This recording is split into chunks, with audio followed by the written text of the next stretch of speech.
دوستوں کسی ملک پر ایک بادشاہ حکومت کرتا تھا. وہ بادشاہ بڑا ہی ظالم تھا.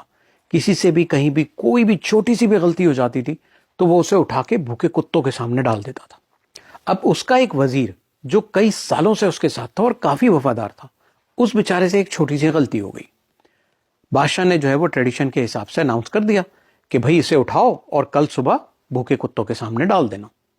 یہ سن کر وزیر کافی پریشان ہوا, لیکن کیونکہ وہ کافی عقل مند تھا اس نے بادشاہ سے ریکویسٹ کی کہ بادشاہ سلامت, میں نے آپ کی اتنے سالوں خدمت کی ہے, اس کے عوض مجھے صرف 7 دن کی مہلت دے دیں اور 8ویں دن اٹھا کے مجھے ان کتوں کے سامنے آپ ڈال دیجیے گا. تو بادشاہ نے کہا کہ چلو ٹھیک ہے, تم نے اتنے سال میری خدمت کی ہے تو اس کے عوض میں تمہاری اس آخری خواہش کو پوری کرتا ہوں اور تمہیں 7 دن کی مہلت دے دیتا ہوں. اب چونکہ وہ وزیر جو تھا وہ کافی عقل مند تھا تو اس نے کیا کیا کہ ان 7 دنوں میں ان بھوکے کتوں کی خود خدمت کری, اپنے ہاتھوں سے ان کو کھانا کھلایا, سب کچھ کیا اور 7 دن تک وہ ان کے ساتھ ہی رہا. تو وہ کتے جو تھے وہ اس کے ہو گئے وفادار.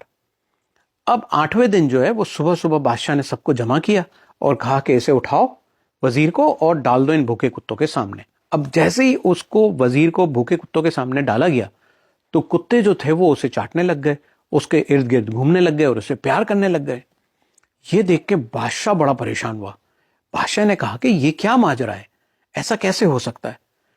تب اس وزیر نے کہا کہ بادشاہ سلامت, میں نے اتنے سالوں آپ کی خدمت کی اور آپ نے مجھے اتنی چھوٹی سی غلطی کی اتنی بڑی سزا دے دی, جبکہ میں نے ان کتوں کی صرف 7 دن خدمت کی اور آج یہ میرے وفادار ہو گئے. یہ سننا تھا کہ بادشاہ کافی شرمندہ ہوا اور بادشاہ نے کہا کہ واقعی مجھ سے کافی بڑی غلطی ہو گئی کہ میں نے اس چھوٹی سی غلطی کی تمہیں اتنی بڑی سزا دے دی. اس نے فوراً اپنے دوسرے ایک وزیر کو بلایا اور کہا کہ اس کو اس پنجرے سے فٹافٹ ابھی کے ابھی نکالو اور بھوکے مگرمچھوں کے تالاب میں پھینک دو. مورل آف دا اسٹوری یہ ہے کہ جب مینجمنٹ آپ کی بجانے کی سوچ لیتی ہے نا تو وہ بجا کے ہی رکھتی ہے. اب اس کہانی کا پاکستان کے الیکشن سے کوئی تعلق نہیں ہے بھائی, باقی آپ لوگ سمجھدار ہیں. یہ تو کہیں میں نے دیکھی تھی, پڑھی تھی تو سنا دیا آپ لوگوں کو.